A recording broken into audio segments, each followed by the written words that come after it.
आपका स्वागत है मेरी अनंता कोचिंग क्लासेस में। मेरे चैनल को लाइक कर दो, शेयर कर दो और फटाफट सब्सक्राइब कर दो। अपन चल रहे थे 8th चैप्टर के अंदर। अपन ने 8th चैप्टर के अंदर एक लिंगी उभयलिंगी तक क्लियर कर लिया था।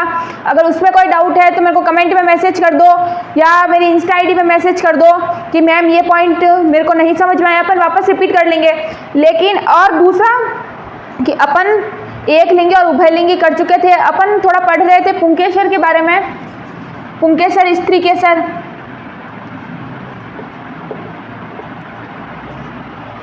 आपके जितना कोर्स में है, जितना एग्जाम में आता है उतना ही पढ़ो, फिलहाल उतना ही पढ़ो। 10th में एक्स्ट्रा मटेरियल पढ़ने की ज़रूरत नहीं है जिससे दिमाग भी घूम जाए।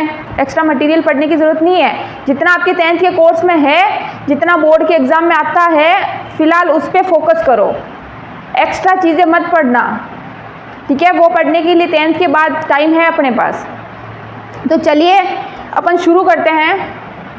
तो मैंने बताया था कि जो पुष्प होते हैं वो 2 तरह के होते हैं। मैंने पुष्प के बारे में आपको बताया था। कितने तरह के होते हैं?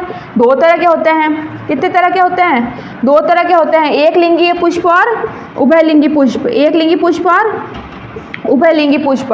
एक लिंगी पुष्प उभयलिंगी पुष्प में क्या फ़र्क है कि जो एक लिंगी जो पुष्प होते हैं, जो एक लिंगी पुष्प होते हैं, उसमें ये फ़र्क है कि एक लिंगी पुष्प से एक ही मातृ कोशिका या एक ही जीव संतान पैदा करता है। एक ही जीव से संतान पैदा होती है। किससे? एकल जीव से ही संतान पैदा होती है। एकल जीव से ही संतान पैदा होती है। मैंने आपको ये बताया था, जो एक ही जीव संतान पैदा करता है, ठीक है। लेकिन उभयलिंगी पुष्प में क्या होता है? उभयलिंगी पुष्प में क्या होता है? उभयलिंगी पुष्प में क्या होता है कि नर पुष्प और मादा पुष्प दोनों के युग्मक रहेंगे। नर पुष्प और मादा युग्मक मिलकर एक नया पौधा बनाएंगे। नर पुष्प और मादा पुष्प मिलकर एक नया पौधा बनाएंगे। लेकिन इसमें ऐसा नहीं होता है। इसमें सिर्फ नर पुष्प ही पौधा बना देता है, स्त्री पुष्प ही पौधा बना देता है, ठीक है। तो उभयलिंगी में क्या होता है? उभयलिंगी में क्या होता है कि नर व मादा दोनों पुष्प होते हैं। उभयलिंगी में क्या होता है? नर व मादा दोनों पुष्प होते हैं। 2 तरह के पुष्प होते हैं, ठीक है। ये हो गया उभयलिंगी पुष्प। अब देखो पुंकेसर क्या होते हैं और स्त्रीकेसर क्या होते हैं, तो उसके बारे में अपन देखते हैं। पुंकेसर क्या है? पुंकेसर क्या है? पुंकेसर क्या है? नर भाग है। पुंकेसर क्या है? नर भाग है। पुंकेसर मतलब नर जननांग है। पुंकेसर क्या है? नर जननांग है, नर भाग है। पुंकेसर क्या है? नर जननांग है। क्या है? नर जननांग है, ठीक है। ये क्या होते हैं? प्राय पीले कलर के होते हैं। पीले कलर के बिल्कुल छोटे छोटे होते हैं। कैसे? पीले रंग के होते हैं। कैसे होते हैं? पीले रंग के और गोल संरचना होती है। कैसी होती है? गोल संरचना। कैसी होती है?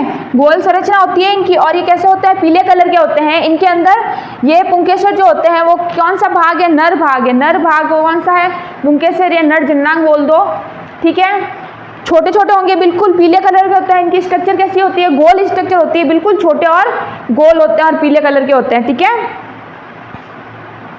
अगर अपन पुष्प को हाथ से छुए, अगर अपन नर पुष्प को या जो भी पुष्प है उसको हाथ से छुए तो कभी देखना अपने हाथ में पीले पीले रंग का पाउडर लग जाता है।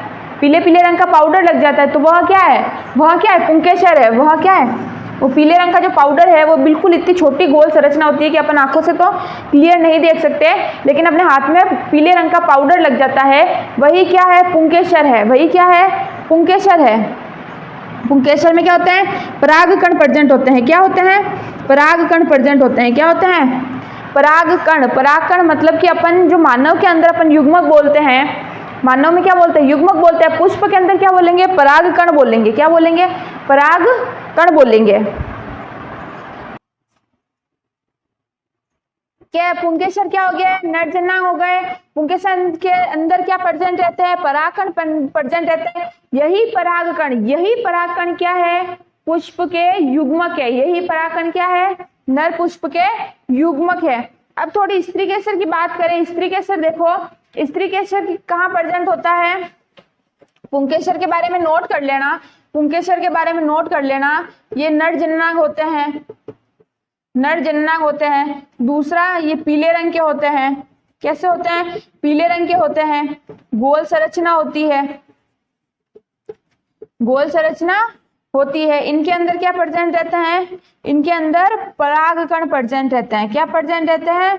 परागकण, जो बहुत जरूरी है, जो एक नया पौधा बनाने के लिए परागकण बहुत जरूरी है। ठीक है, फटाफट हेडिंग डालो स्त्री केसर की। अपन देखते हैं स्त्री केसर क्या होता है। स्त्री केसर क्या होता है? जो ये पुंकेसर होते हैं वो तो पुष्प के ऊपरी भाग पर स्थित होते हैं, पुष्प के ऊपर की भाग पर स्थित होंगे, लेकिन जो स्त्री केसर होता है, जो स्त्री केसर होता है, जो स्त्री केसर होता है वहां कहाँ प्रेजेंट होता है? पुष्प के केंद्रक में प्रेजेंट होता है। कहाँ प्रेजेंट होता है? पुष्प के केंद्रक में अंदर प्रेजेंट होता है, केंद्रक में उपस्थित रहेगा। कहाँ उपस्थित रहेगा? पुष्प के केंद्रक के अंदर स्त्री केसर प्रेजेंट रहता है, लेकिन पुंकेसर कहाँ रहता है? पुष्प के ऊपरी भाग पर प्रेजेंट रहता है।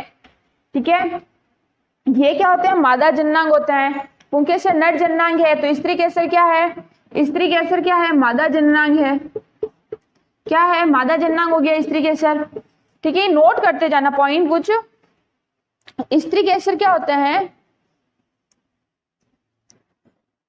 स्त्री केसर 3 भाग होते हैं स्त्री केसर के।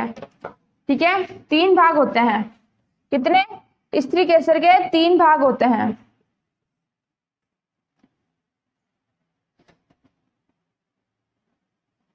स्त्री केसर के 3 भाग होते हैं। पहला हो गया अंडाशय, पहला हो गया अंडाशय जो फूला हुआ भाग होता है। दूसरा हो गया लंबी वर्तिकाग्र, तीसरा हो गया वर्तिका, तीसरा हो गया वर्तिका। ये मान लो पुष्प है।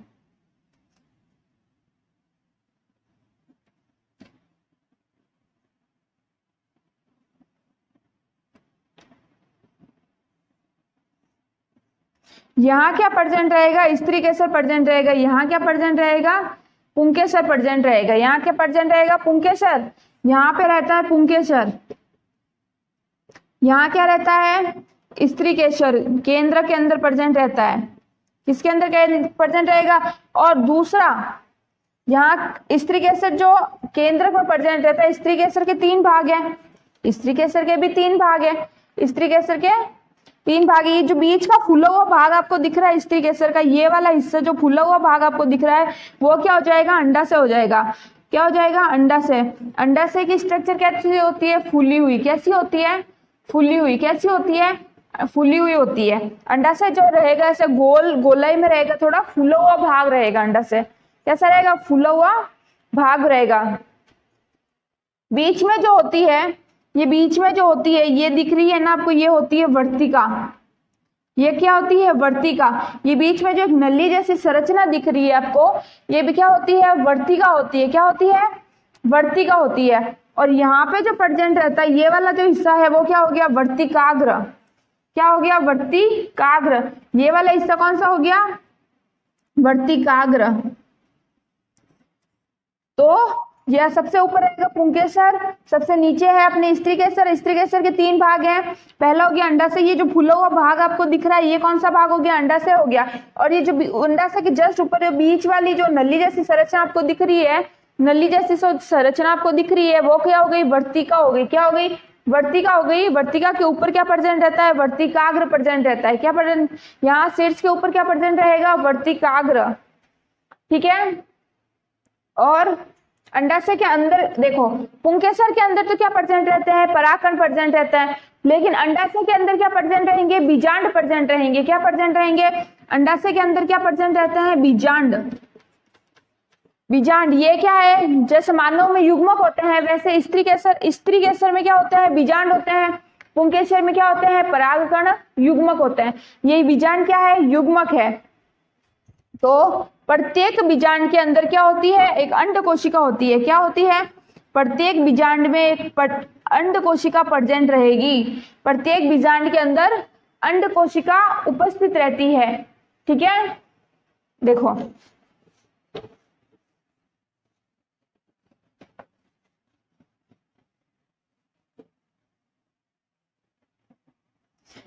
जो अंडाशय होता है, अंडाशय में क्या प्रेजेंट रहते हैं? बीजांड, बीजांड प्रेजेंट रहता है, बीज। प्रत्येक बीजांड के अंदर क्या होती है? एक अंड कोशिका होती है।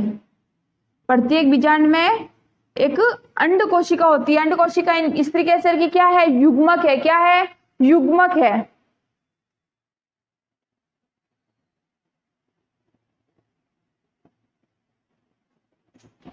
देखो अंड कोशिका प्रेजेंट रहेगी। यहां जो मैंने बताया, पूरा फ्लावर नहीं बनाती हूं मैं,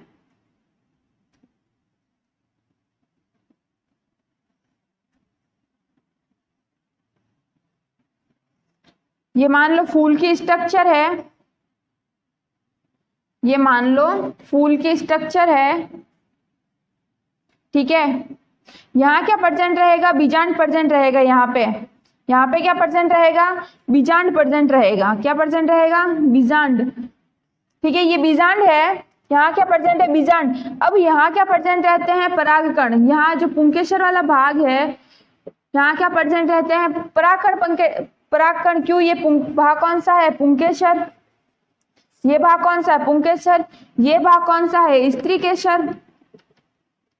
स्त्री केसर में बीजांड प्रेजेंट है। बीजांड के अंदर, प्रत्येक बीजांड के अंदर एक अंड कोशिका है। तो यहाँ से जो परागकण नीचे की तरफ आता है, यहाँ से जब परागकण नीचे की तरफ आता है, तो जो अंड कोशिका, जो बीजांड है, जो अंड कोशिका प्रेजेंट है, जिसके अंदर अंड कोशिका से परागकण क्या करेगा? निषेचन करेगा, संयुग्मन करेगा। क्या करेगा? संयुग्मन करते ही क्या बना देगा? युग्मनज बना देगा। और वह युग्मनज क्या करेगा? एक नए पौधे का निर्माण करेगा। देखो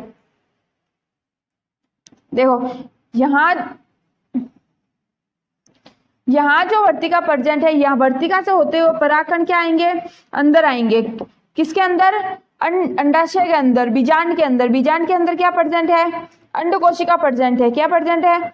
अंड कोशिका से निषेचन करेंगे। क्या करेंगे? निषेचन करेंगे, संयुग्मन करेंगे। संयुग्मन करके क्या बना देंगे? एक युग्मनज का निर्माण कर देंगे। किसका निर्माण कर देंगे? युग्मनज का निर्माण कर देंगे। युग्मनज का निर्माण जो, और यह युग्मनज आगे क्या करेगा? नए पौधे का निर्माण कर देगा। किसका? नए प्लांट का निर्माण करेगा। कौन? युग्मनज, ठीक है। जो परागकण ऊपर पौधे के अंदर प्रेजेंट होते हैं, वो वर्तिका से होते हुए किसके अंदर जाते हैं? अंडाशय के अंदर जाते हैं। अंडाशय के अंदर क्या प्रेजेंट है? बीजांड। बीजांड में क्या है? अंड कोशिका। और उस अंड कोशिका से निषेचन करेंगे, संयुग्मन करेंगे और युग्मनज का निर्माण कर देंगे। और युग्मनज आगे क्या बना देगा? नया पौधा बना देगा, ठीक है।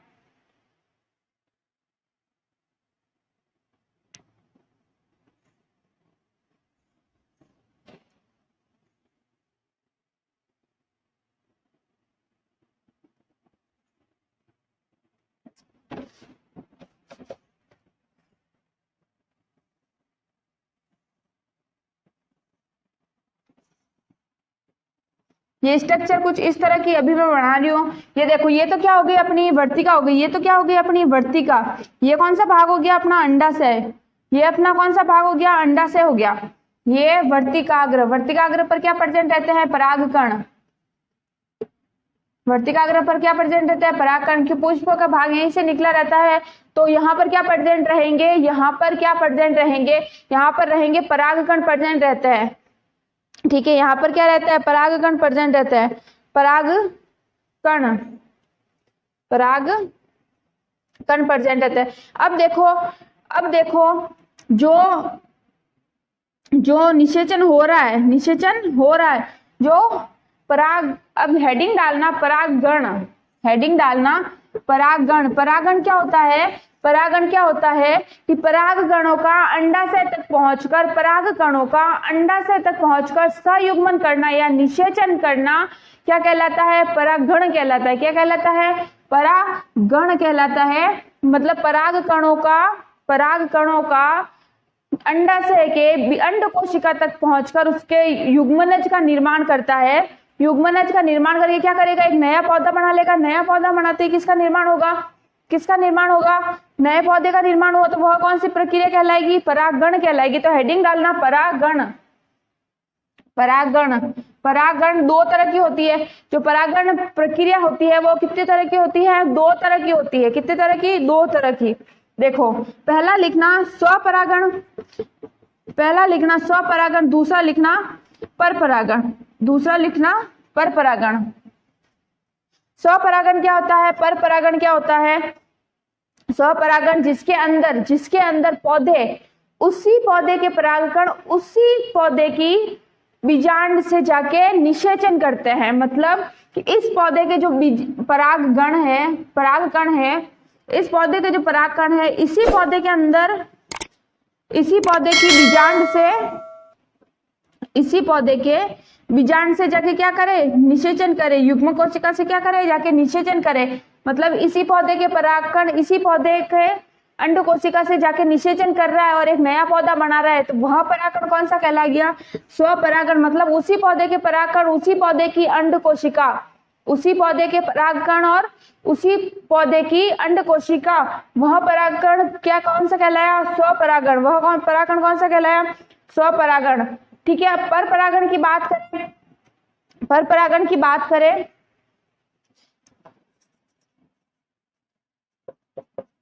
परपरागण क्या होता है कि किसी और पौधे के परागकण, किसी और पौधे के नर युग्म, किसी और पौधे के परागकण, परागकणों के अंदर क्या होते हैं? नर युग्मक होते हैं। तो किसी और पौधे के परागकण किसी और पौधे का अंडाशय, किसी और पौधे का अंडाशय जिस जाके अगर निषेचन करते हैं फिर एक नया पौधा बनाते हैं, तो वह क्या कहलाया? परपरागण। वह क्या कहलाया? परपरागण। क्या कहलाया? परपरागण।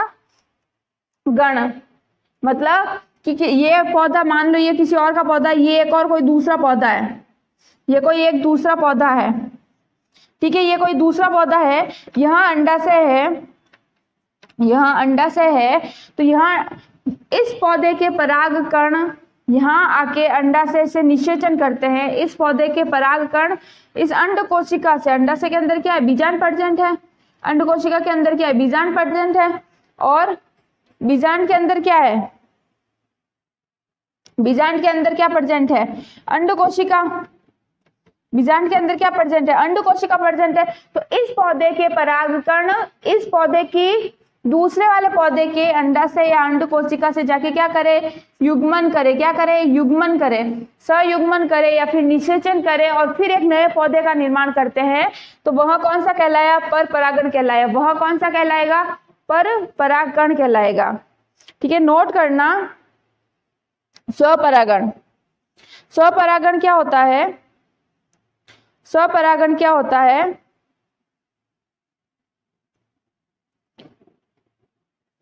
ये डायग्राम पहले थोड़ा बना लो।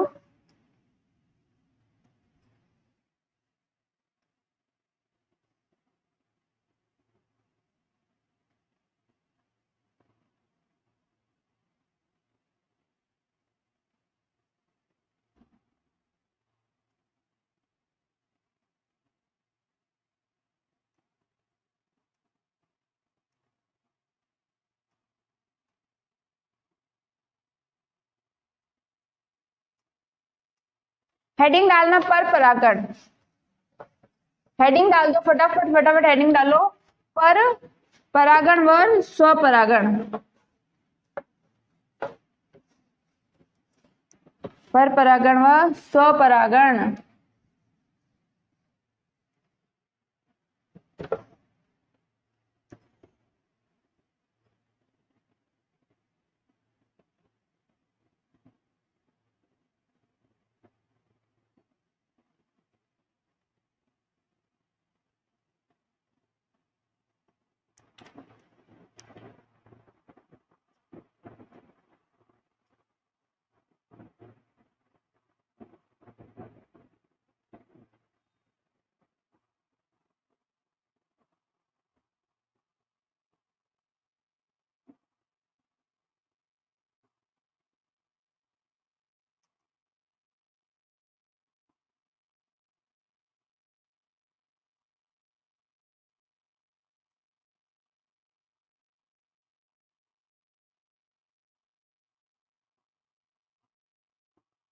अब देखो, पहले मैं आपको ये बताने से पहले पुष्प के कुछ भाग बता देती हूँ।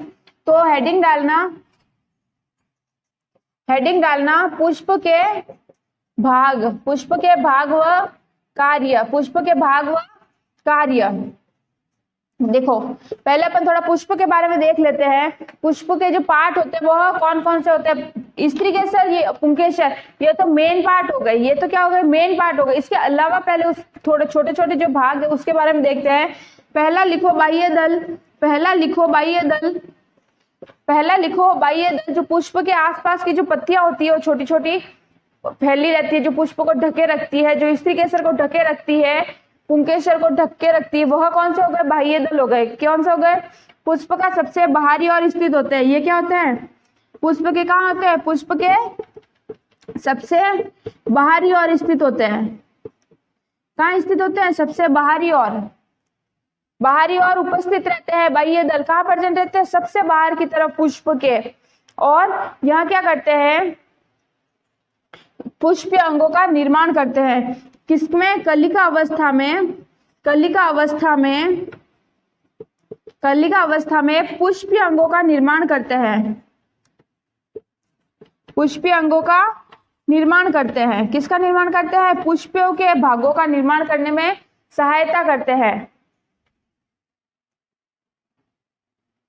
पुष्प के भागों के निर्माण करने में क्या करते हैं? सहायता करते हैं। दूसरा लिखो दलपुंज।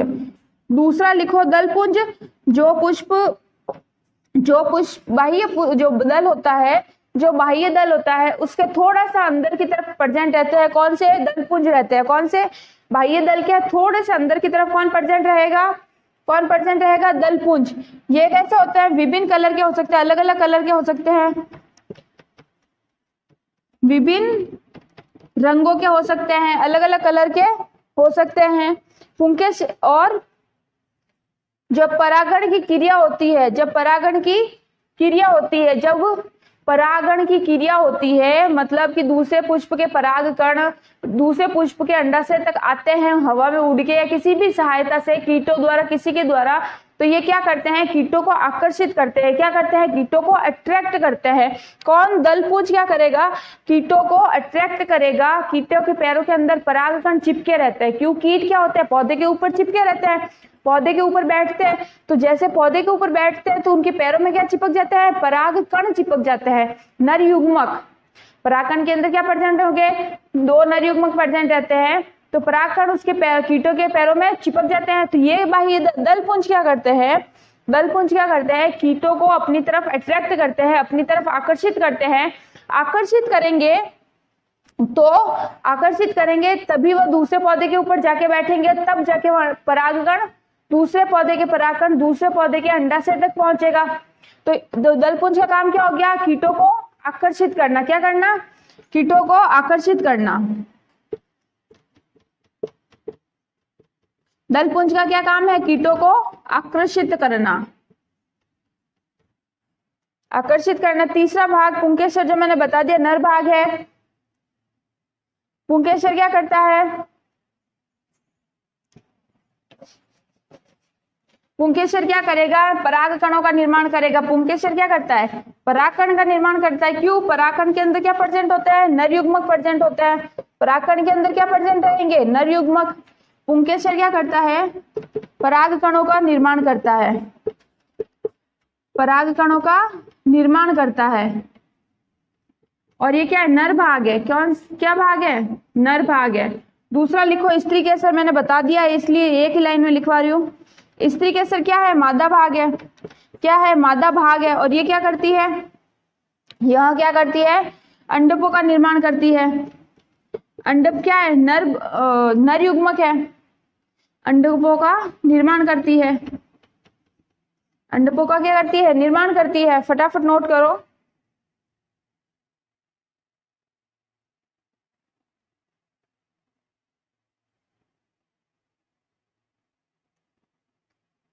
अब देखो स्वपरागण और परपरागण, मेन अब है स्वपरागण और परपरागण की बात करें। स्वपरागण और परपरागण की बात करें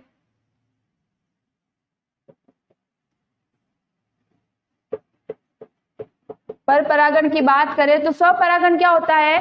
स्वपरागण क्या होता है? जिसके उसी पौधे के परागकण उसी पौधे की अंडक से जाके सयुग्मन करते हैं और एक नए पौधे का निर्माण करते हैं। वह कौन सा हो गया?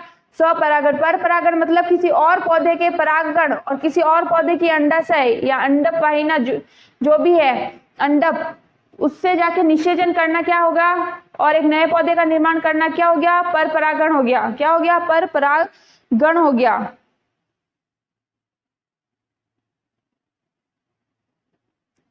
इसमें क्या रहती है, इसमें क्या रहती है, जो परागकणों के नष्ट होने की संभावना कम रहती है।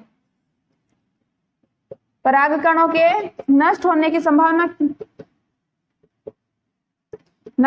संभावना कम रहती है। उसमें क्या रहती है, परागकण ज्यादा नष्ट होते हैं। क्यों परागकण ज्यादा नष्ट होते हैं,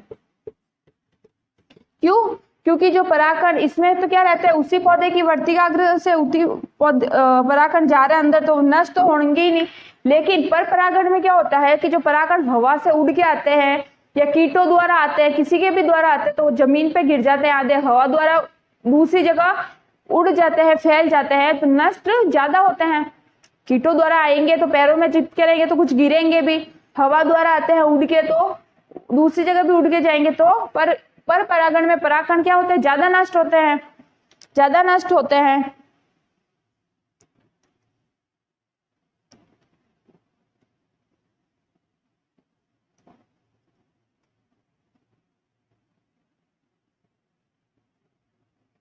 अब देखो इस क्रिया में क्या होता है, पर स्वपरागण की क्रिया के अंदर क्या होता है, स्वपरागण की क्रिया में क्या होता है कि स्वपरागण का जो पौधा बनेगा वो तो बिल्कुल कैसा बनेगा, अपने पितृ पौधे जैसा। कैसा, जो स्वयं स्वपरागण जिस पौधे से बना है बिल्कुल उसके जैसा नया पौधा बनेगा, बिल्कुल डिट्टू कॉपी। क्यों, क्योंकि उसी के परागण है और उसी का अंडाशय है, तो कुछ नया तो आना है नहीं उसके अंदर।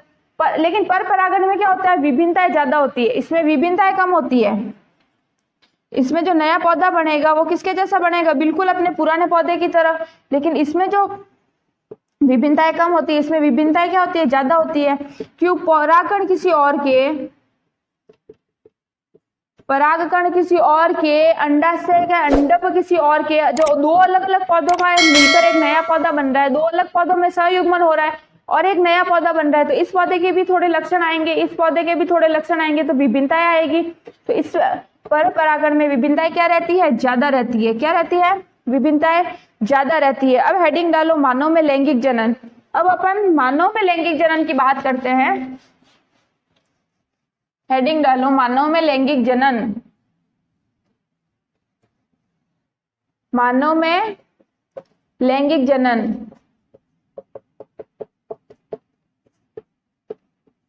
हेडिंग डालो फटाफट, मानव में लैंगिक जनन।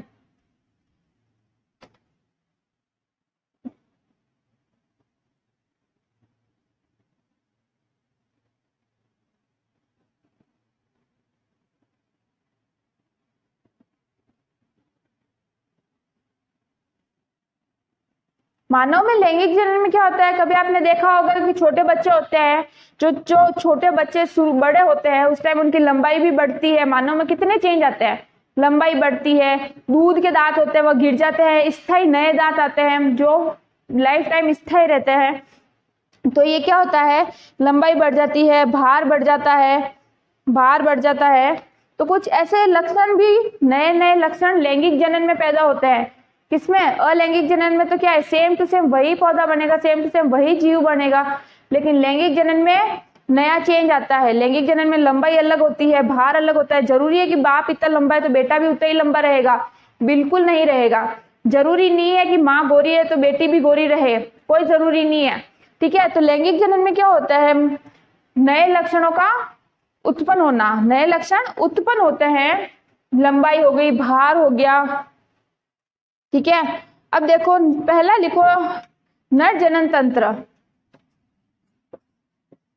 नर जनन तंत्र की बात करें, इसमें भी नर भाग होता है, मादा भाग होता है। मानव के अंदर भी नर भाग होगा, मादा भाग होगा। तो अपन नर भाग की बात करें, नर जनन तंत्र की बात करें, नर जनन तंत्र में क्या होता है कि जनन कोशिकाएं उत्पादित करने वाले अंग और जनन कोशिकाओं को निषेचन के स्थान तक पहुंचाने वाले अंगों को क्या कहते हैं, नर जनन तंत्र। क्या कहते हैं, नर जनन तंत्र। मतलब जो जनन कोशिकाएं होती है, जो जनन कोशिकाएं होती है उसको निषेचन तक कौन पहुंचाता है, नर जनन तंत्र पूरा। ये पूरा एक सिस्टमेटिक तरीके से काम होता है कि जो जनन कोशिकाएं होती है उसको निषेचन तक पहुंचाया जाता है, उसको निषेचन करवाया जाता है किसके द्वारा? नर जनन तंत्र के द्वारा, पूरे एक सिस्टम के द्वारा।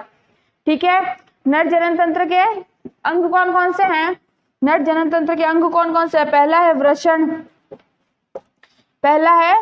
वृषण, दूसरा है वृषण कोश, दूसरा कौन सा हो गया? वृषण कोश हो गया। तीसरा कौन सा हो गया? अधिवृषण। कौन सा हो गया?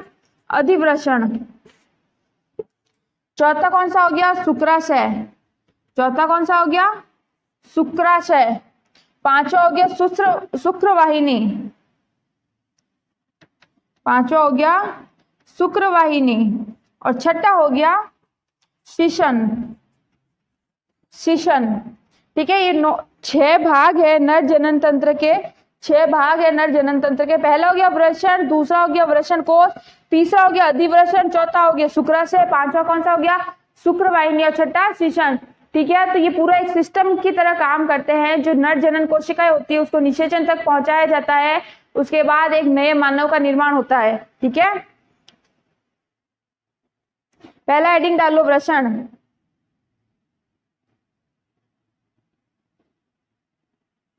पहला हेडिंग डाल दो वृषण।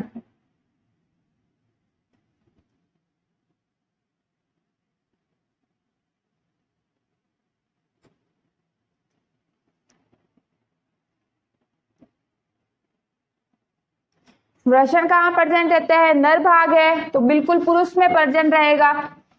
नर भाग है तो पुरुष में ही प्रेजेंट रहेगा। पहला लिखो वृषण। वृषण क्या होता है? पुरुष के अंदर प्रेजेंट रहता है, नर भाग है तो पुरुष में एक जोड़ी उदर गुहा से बाहर एक थैली की जैसी संरचना वृषण कोश के अंदर स्थित रहते हैं। वृषण किसमें रहेंगे? वृषण कोश के अंदर स्थित रहेंगे। वृषण कोश कैसा होता है? एक थैली जैसी संरचना होती है जो उदर गुहा के बाहर, पेट के बाहर की तरफ प्रेजेंट रहते हैं। पेट के भी बाहर की तरफ प्रेजेंट रहेंगे, एक थैलीनुमा संरचना में प्रेजेंट रहेंगे। उस थैलीनुमा संरचना को अपन क्या बोलते हैं? वृषण कोश। क्या बोलते हैं? वृषण कोश बोलते हैं।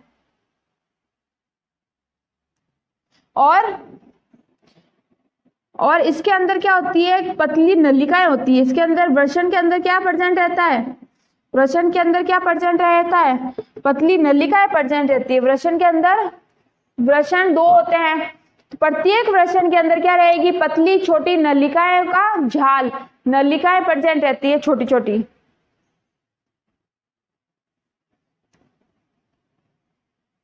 और इन पतली नलिकाओं को अपन क्या बोलते हैं? शुक्र जनन कोशिकाएं या शुक्र जनन नलिकाएं। क्या बोलते हैं? शुक्र जनन नलिकाएं बोलते हैं। क्या बोलते हैं? शुक्र जनन नलिकाएं बोलते हैं। मतलब वृषण के अंदर क्या प्रेजेंट रहती है? वृषण किसके अंदर प्रेजेंट रहता है? वृषण कोश में स्थित रहता है। किसमें? वृषण कोश जो एक थैलीनुमा संरचना होती है उसके अंदर वृषण रहेंगे। थैलीनुमा संरचना होती है। प्लस वृषण किससे बना होता है? उसके अंदर होता क्या है? तो छोटी छोटी कुछ सूक्ष्म नलिकाएं होती है, पतली छोटी नलिकाएं होती है। उन नलिकाओं को अपन क्या कहते हैं? शुक्र जनन नलिकाएं। उन नलिकाओं को अपन क्या कहते हैं? शुक्र जनन नलिकाएं। और यही शुक्र जनन नलिकाएं किसका निर्माण करती है? शुक्राणुओं का। किसका निर्माण करती है? शुक्राणुओं का निर्माण करती है। किसका? शुक्राणुओं का निर्माण करती है।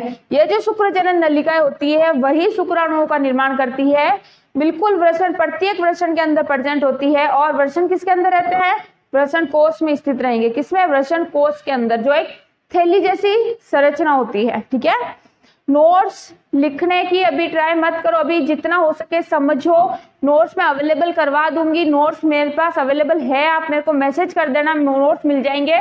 अभी जितना हो सके आप समझो, ठीक है, जितना हो सके समझो, क्योंकि नेक्स्ट अगले चैप्टर आपके टफ होते जा रहे हैं। और जो ये है नर जनन तंत्र, ये भी इंपॉर्टेंट है, बड़े बड़े क्वेश्चन बनेंगे इसके ऊपर। ठीक है, तो समझ लेना, जितना हो सके समझो। ठीक है, दूसरा हेडिंग डालो अधिवृषण। वृषण कोश क्या है बता दिया मैंने। वृषण कोश क्या है? कुछ नहीं है, थैलीनुमा संरचना है जिसके अंदर क्या प्रेजेंट रहता है? वृषण प्रेजेंट रहते हैं। तीसरा लिखो अधिवृषण।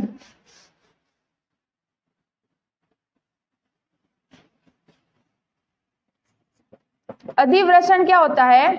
अधिवृषण क्या होता है? वृषण के ऊपर छोटी छोटी नलिकाओं का जाल बना रहता है। वृषण के ऊपर क्या रहेगा? बहुत छोटी छोटी सूक्ष्म नलिकाएं ऐसे पूरा उसको ढक के रखती है। किसको? वृषण को। छोटी छोटी नलिकाएं होती है, वही नलिकाएं क्या है? अधिवृषण।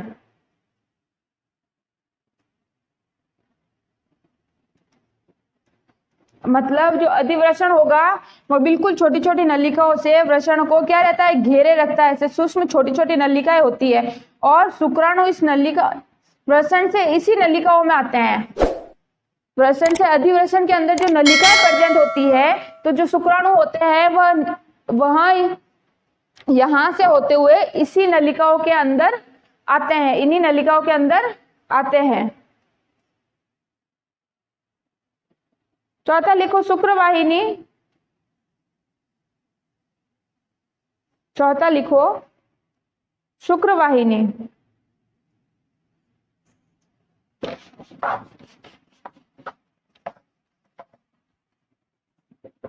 शुक्रवाहिनी चौथा लिखो, हेडिंग डालो। शुक्रवाहिनी क्या होती है कि अधिवृषण का जो अंतिम भाग होता है, अधिवृषण का जो लास्ट का जो भाग होता है, वह एक संकरी नलिका के रूप में, एक संकरी नलिका के रूप में खुलता है।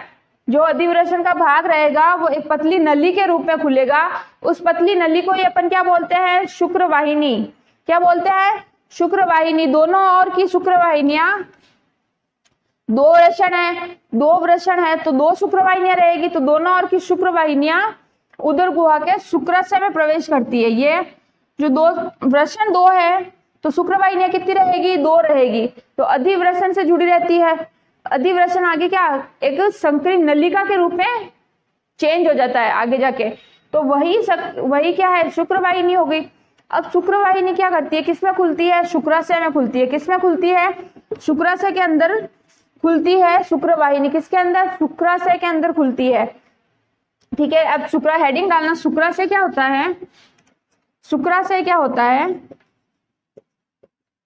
शुक्राशय क्या होता है कि शुक्राशय एक थैलीनुमा संरचना होती है। शुक्राशय क्या होता है? एक थैलीनुमा संरचना होती है शुक्रवाहिनी में। और ये क्या करता है? शुक्रवाहिनी के साथ मिलकर क्या बनाती है? एक मूत्र नली का निर्माण करती है। किसका निर्माण करती है? किसके साथ मिलकर?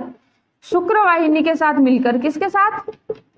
शुक्राशय क्या होता है? शुक्रवाहिनी के साथ मिलकर मूत्र नली का निर्माण करता है। किसका? मूत्र नली का निर्माण करता है।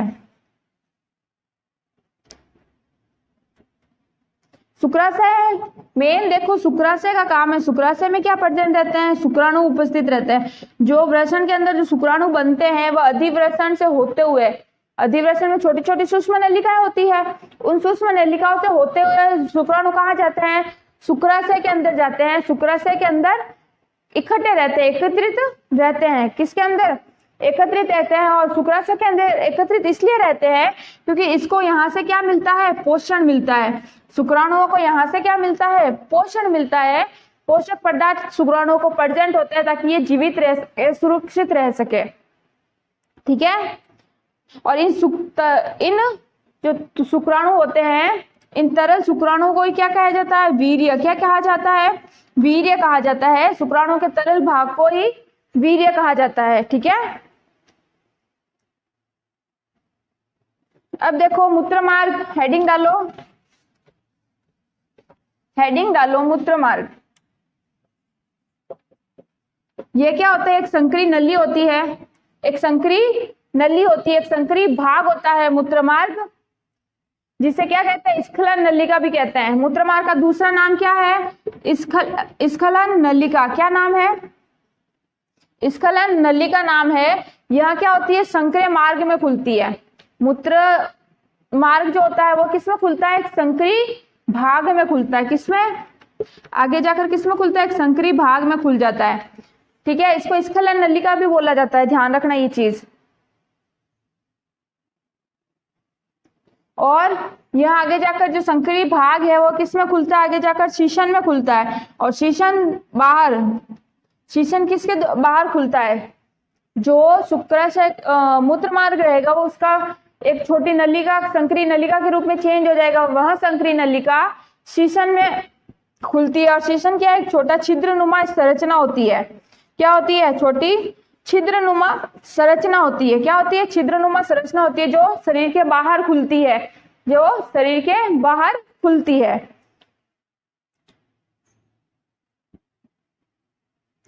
नेक्स्ट हेडिंग डालना सहायक ग्रंथियां। नेक्स्ट हेडिंग डालना सहायक ग्रंथियां। सहायक ग्रंथियां नेक्स्ट हेडिंग डाल दो।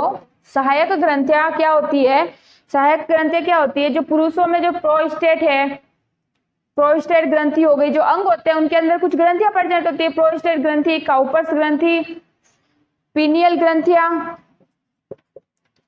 प्रोस्टेट ग्रंथि हो गई, काउपर्स ग्रंथि हो गई, पीनियल ग्रंथि हो गई, पीनियल ग्रंथि हो गई, और कौन सी हो गई? यह ग्रंथि क्या होती है? नर भाग के अंदर प्रेजेंट होती है, नर जनन तंत्र के अंदर प्रेजेंट होती है। प्रोस्टेट ग्रंथि, काउपर्स ग्रंथि, पीनियल ग्रंथि कहाँ प्रेजेंट होती है? नर जनन तंत्र के अंदर, नर भाग के अंदर प्रेजेंट होती है, जो अपने स्त्राव से, जो ये ग्रंथि क्या होती है? वीर्य के अंदर स्त्रावित होती है। किसमें? वीर्य में स्त्रावित होती है, वीर्य के अंदर स्त्रावित होती है यह ग्रंथियां। और क्या करती है? शुक्राणुओं की रक्षा करती है। क्या करती है? क्या करती है? इनका मेन काम क्या है? शुक्राणुओं की रक्षा करती है, शुक्राणुओं की सुरक्षा करती है किसी एसिड से, एसिड अम्ल से, या किसी अन्य की जीवाणुओं वगैरह से, हर चीज से क्या करती है? शुक्राणुओं की रक्षा करती है। कौन कौन सी ग्रंथियां हो गई? प्रोस्टेट ग्रंथि हो गई, काउपर्स ग्रंथि हो गई, पीनियल ग्रंथि हो गई। कहाँ प्रेजेंट होती है? वीर्य के अंदर प्रेजेंट होती है, जो क्या काम करती है? शुक्राणुओं की सुरक्षा करती है। क्या करती है? शुक्राणुओं की सुरक्षा करती है। दूसरा है, लिखो मादा जनन तंत्र। हेडिंग डाल देना मादा जनन तंत्र। मादा जनन तंत्र। मादा जनन तंत्र में के कितने भाग होते हैं? पहला लिखो अंडाशय, पहला लिखो अंडाशय। दूसरा हो गया अंडवाहिनी, दूसरा हो गया अंडवाहिनी। तीसरा हो गया गर्भाशय, तीसरा हो गया गर्भाशय। चौथा हो गया योनि, और पांचवा हो गया बग। छठा एक है जो ग्रंथि है, वो है बार्थोलिन ग्रंथि। कौन सी ग्रंथि? बार्थोलिन ग्रंथि। बार्थोलिन ग्रंथि नोट करना, ये भाग है स्त्री जनन तंत्र के। मादा में क्या होता है? हेडिंग डाल दो। अंडाशय क्या होता है? अंडाशय जो जैसे नर जनन तंत्र के अंदर उदर गुहा के नीचे वृषण प्रेजेंट रहते हैं, वैसे ही मादा के उदर गुहा के अंदर क्या प्रेजेंट रहेंगे? अंडाशय प्रेजेंट रहते हैं। दो जोड़ी अंडाशय होते हैं। कितने जोड़ी? दो जोड़ी अंडाशय होते हैं, जो कहाँ प्रेजेंट रहते हैं? मादा के उदर गुहा के अंदर प्रेजेंट रहते हैं। और ये क्या करते हैं? दोनों गर्भाशय, जो गर्भाशय होता है, जो गर्भाशय होता है, जो गर्भाशय होता है, उसके दोनों और ये अंडाशय प्रेजेंट रहते हैं। ये कुछ इस तरह से प्रेजेंट रहेंगे। ये हो गया पहला अंडाशय, ये हो गया दूसरा अंडाशय। चलिए डायग्राम बना लिया। अंडाशय की बात कर रहे थे अपन, जो कहाँ प्रेजेंट होते हैं? उदर गुहा के दोनों नीचे की साइड में, गर्भाशय के दोनों लेफ्ट और राइट में क्या होता है? अंडाशय प्रेजेंट होते हैं। एक एक अंडाशय प्रेजेंट होता है। अंडाशय में क्या होता है? अंड जनन की क्रिया होती है, जिसके द्वारा किसका निर्माण होता है? अंडों का निर्माण होता है, जिसको क्या बोलते हैं? मादा युग्मक। जिसको क्या बोलते हैं? मादा युग्मक बोलते हैं। मतलब अंडाशय के अंदर, ये जो अंडाशय है, अंडाशय के अंदर क्या कौन सी क्रिया होती है? कौन सी क्रिया होती है? अंड जनन क्रिया होती है। अंड जनन क्रिया होती है। इस अंड जनन क्रिया द्वारा किसका निर्माण होता है? अंडों का निर्माण होता है। अंडे क्या है? मादा युग्मक है, जो निषेचन के लिए चाहिए होते हैं। जो निषेचन के लिए चाहिए होते हैं। जिस प्रकार नर पुरुषों में शुक्राणुओं का निर्माण होता है, जिस प्रकार नर पुरुषों में शुक्राणुओं का निर्माण होता है, वैसे ही मादा में क्या होता है, अंडाणुओं का निर्माण होता है, अंडों का निर्माण होता है। अंडे क्या होते हैं, मादा युग्मक होते हैं, जो निषेचन के लिए आवश्यक है। ठीक है, आवश्यक है। फिर हेडिंग डालो अंडवाहिनियां। अंडवाहिनियां क्या होती है,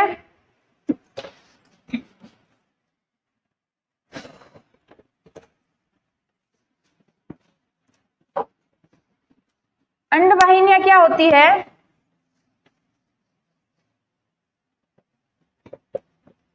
अंडवाहिनी क्या होती है कि अंडाशय से जो नलिका रूप अंडाशय जिससे जुड़े रहते हैं, अंडाशय जिससे जुड़े रहते हैं, जो अंडाशय के आगे नलिका रूप में भाग नहीं होता, जो मैंने अभी अभी जैसे ये बताया था, ये गर्भाशय है, यहाँ ये अंडाशय है, ये हो गया अंडाशय। जो ये नलियां हैं वो कौन क्या है, अंडवाहिनियां है। क्या है, अंडवाहिनियां है। यह क्या काम करती है, ये जो नलियां आपको दिख रही है जिससे अंडा से जुड़ा हुआ है, जिससे क्या है, अंडा से जुड़ा हुआ है, ये पूरा गर्भाशय है। तो ये जो नलियां आपको दिख रही है यही अंडवाहिनियां होती है। और अंडवाहिनियां क्या काम करती है, अंडों को गर्भाशय तक पहुंचाने का काम करती है। यहाँ जो अंडे बनते हैं, यहाँ जो अंडे बनते हैं, यहाँ जो मादा युग्मक बनते हैं, उन मादा युग्मकों को, उन अंडों को क्या करती है अंडवाहिनियां, यहाँ से होते हुए गर्भाशय के अंदर पहुंचाने का काम करती है। क्या करती है, यहाँ से गर्भाशय में पहुंचाने का काम करती है। ठीक है, ये कहाँ खुलती है, गर्भाशय के अंदर जाके खुलती है। किसमें खुलती है, गर्भाशय में जाके ही खुलेगी। ये रहा गर्भाशय, तो ये किससे जुड़ी होती है, गर्भाशय से जुड़ी होती है, गर्भाशय के अंदर खुलती है। इसका काम क्या होता है, अंडों को गर्भाशय तक पहुंचाने का काम होता है। फिर हेडिंग डालो गर्भाशय, फिर हेडिंग डालो गर्भाशय, फिर हेडिंग डालो गर्भाशय। गर्भाशय क्या होता है, गर्भाशय क्या होता है कि यहाँ एक मौसल संरचना होती है। मतलब ये क्या होता है, ऊपरी और थोड़ा चौड़ा, नीचे की तरफ थोड़ा क्या होता है, मौसल संरचना। मतलब मौसल संरचना होती है। कैसी संरचना होती है, मौसल संरचना होती है। मौसल संरचना का क्या मतलब हुआ कि ऊपर का जो हिस्सा होता है वो थोड़ा फूला हुआ होता है, नीचे का हिस्सा थोड़ा संकरी होता है। कैसा होता है, थोड़ा संकरी टाइप होता है। ऊपर का हिस्सा थोड़ा चौड़ा रहेगा, नीचे का हिस्सा कैसा रहेगा, थोड़ा संकरी रहेगा। नीचे आते आते ऊपर का हिस्सा फूला हुआ चौड़ा, नीचे का संकरी रहता है। यह एक क्या है, मौसल संरचना है गर्भाशय के अंदर। और गर्भाशय आगे किसमें खुलता है, योनि में खुलता है। किसमें खुलता है, यह जो संकरी भाग होता है उस लास्ट वाले भाग को क्या बोलते हैं, योनि बोलते हैं। क्या बोलते हैं, योनि बोलते हैं। और मैथुन के समय क्या होता है, पुरुष अपना वीर्य योनि में छोड़ता है। कहाँ छोड़ता है, योनि के अंदर छोड़ता है अपने शुक्राणु। वीर्य के अंदर क्या होता है, शुक्राणु होते हैं। वीर्य के अंदर क्या होता है, शुक्राणु होंगे। यहाँ शुक्राणु जब यहाँ से अंडाशय द्वारा, अंडवाहिनी द्वारा अंडाणु लेके आई जाती है, जो अंडप लेके आती है, जो अंडप यहाँ से होते हुए लेके आती है, तो यहाँ क्या होता है, निषेचन होता है। गर्भाशय के अंदर क्या होता है, निषेचन होता है। यह शुक्राणु क्या करते हैं, मादा युग्म के साथ निषेचन करते हैं, सहयुग्मन करते हैं, जिससे एक नई संतान का निर्माण होता है।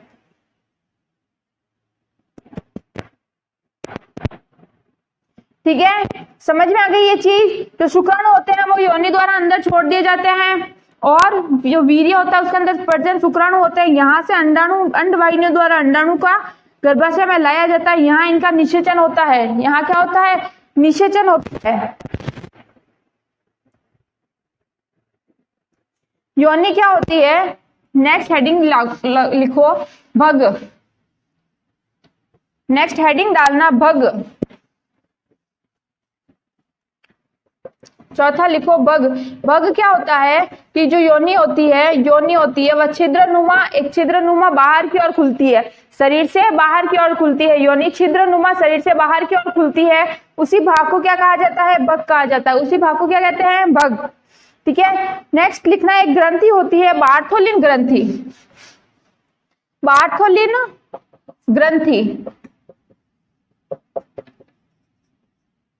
बार्थोलिन ग्रंथि एक ग्रंथि होती है। बार्थोलिन ग्रंथि होती है, यह क्या होता है, एक विशेष प्रकार का तरल स्रावित करती है। ये क्या करती है, एक विशेष प्रकार का तरल स्रावित करती है।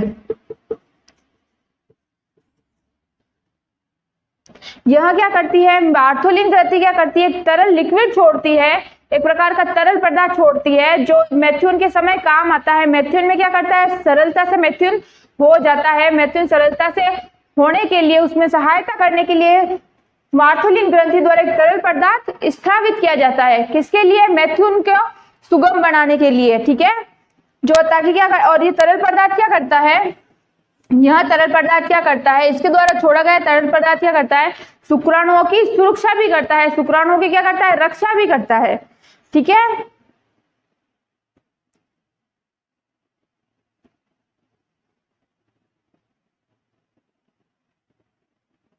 अगर मान लो शुक्राणु यहाँ आया है, मान लो गर्भाशय के अंदर शुक्राणु आया है और निषेचन नहीं हुआ,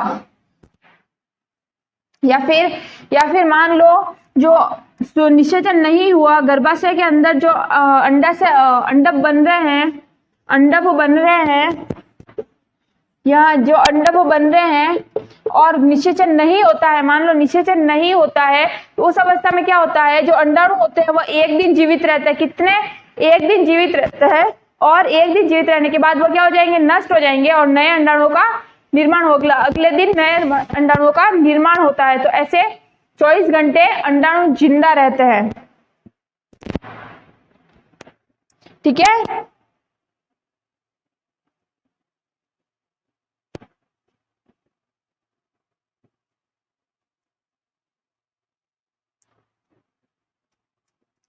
अब देखो हेडिंग डालो जनन अवस्था या जनन स्वास्थ्य। हेडिंग डालना जनन स्वास्थ्य, आपका नेक्स्ट टॉपिक है जनन स्वास्थ्य।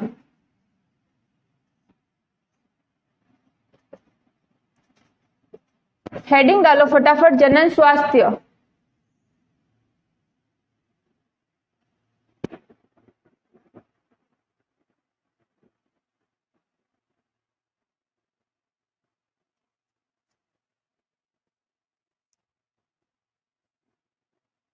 कई बार क्या होता है कि जनन स्वास्थ्य का क्या मतलब हुआ, जनन स्वास्थ्य का क्या मतलब हुआ, कई बार क्या होता है कि जनन, स्त्री या पुरुष कोई जनन नहीं करते हैं, जनन निषेचन नहीं होता है। जब कई बार निषेचन है तो निषेचन को रोककर स्वास्थ्य की रक्षा करना क्या हो कहलाता है, जनन स्वास्थ्य। क्या कहलाता है, जनन स्वास्थ्य, कि जनन को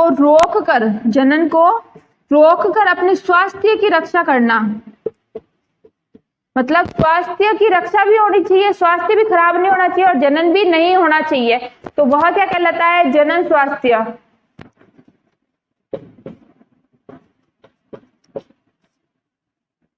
करते हुए रोका जाता है, ये क्या कहलाता है, स्वास्थ्य कहलाता है। मतलब कि जनन नहीं होना चाहिए, निषेचन नहीं होना चाहिए, लेकिन अपना स्वास्थ्य भी खराब नहीं होना चाहिए। मतलब गर्भ धारण को रोकने की प्रोसेस है, सीधी सीधी क्या है, गर्भ धारण को रोकने की प्रोसेस। मतलब कि गर्भ धारण भी नहीं होना चाहिए और अपना स्वास्थ्य भी खराब नहीं होना चाहिए। कुछ ऐसी प्रक्रिया क्या कहलाती है, जनन स्वास्थ्य। ठीक है, अब देखो जनन स्वास्थ्य रोकने के उपाय कौन कौन से हैं। पहली है रोधक विधियां। अपन कौन विधियां देखते हैं, तो पहली विधि लिखो रासायनिक विधि। पहली विधि लिखो रासायनिक विधि। पहली विधि लिखो रासायनिक विधि। रासायनिक विधि में क्या होता है कि महिलाएं 2 प्रकार की गोलियों का उपयोग करती है। रासायनिक विधि में क्या होता है, टैबलेट्स लेके जनन को रोका जाता है, गर्भ धारण को रोका जाता है। रासायनिक विधि में क्या होता है कि टैबलेट्स लेके गोलियां खाकर गर्भ धारण को रोका जाता है। किसको, गर्भ धारण को रोका जाता है। ठीक है, किसके द्वारा, गोलियों के द्वारा गर्भ धारण को रोका जाता है। ठीक है, दूसरी है रोधक विधियां। दूसरी लिखो रोधक विधियां। रोधक विधियां, रोधक विधियां मतलब कि जैसे इसमें क्या होता है कि कंडोम या डायफ्राम का उपयोग किया जाता है। इसके द्वारा गर्भधारण को रोका जाता है, इसके द्वारा गर्भधारण को रोका जाता है। तीसरी लिखो शल्य विधि, तीसरी लिखो शल्य विधि, तीसरी लिखो शल्य विधि। विधि क्या होती है कि इस विधि में नसबंदी की जाती है। ज्यादातर लोगों ने, सब स्टूडेंट है, साइंस के स्टूडेंट हो तो सुना ही होगा कि नसबंदी क्या होती है। तो नसबंदी में क्या किया जाता है, जो अंडवाहिनियां होती है, मान लो ये एक अंडवाहिनी है, इस अंडवाहिनी में क्या किया जाता है, यहाँ चीरा लगा दिया जाता है और चीरा लगा के यहाँ टाके दे दिए जाते हैं, यहाँ से अंडाणु बाहर ना आ सके, यहाँ से अंडाणु बाहर ना आ सके। यहाँ अपनी क्लास खत्म होती है। अगर मेरी क्लास में या कोई अपन जो पढ़ रहे हैं, जैसे जैसे अपन आगे बढ़ रहे हैं, कुछ नहीं समझ में आ रहा है तो मुझे वापस मैसेज कर देना कि मैम ये पॉइंट मुझे नहीं समझ में आया, ये चीज रह गई, ठीक है। और ट्यूशन की टेंशन बिल्कुल मत लेना, क्योंकि मैं ट्यूशन की एक अलग से क्लास करवाऊंगी आपको। बोर्ड के पुराने पेपर अपन सॉल्व करेंगे, प्री बोर्ड की तैयारी भी करेंगे। उसके अलावा मैं आपको मोस्ट क्वेश्चन की एक अलग क्लास मैं हर चैप्टर के बाद करवाऊंगी, तो उसकी कोई टेंशन लेना मत। तो जितने भी आपके एक चैप्टर के मोस्ट क्वेश्चन होते हैं उसकी मैं एक अलग से क्लास बना रही हूँ, ठीक है। तो मेरे साथ जुड़े रहो, मेरे को थोड़ा सपोर्ट करो और मेरे चैनल को लाइक करो, सब्सक्राइब करो और शेयर करो।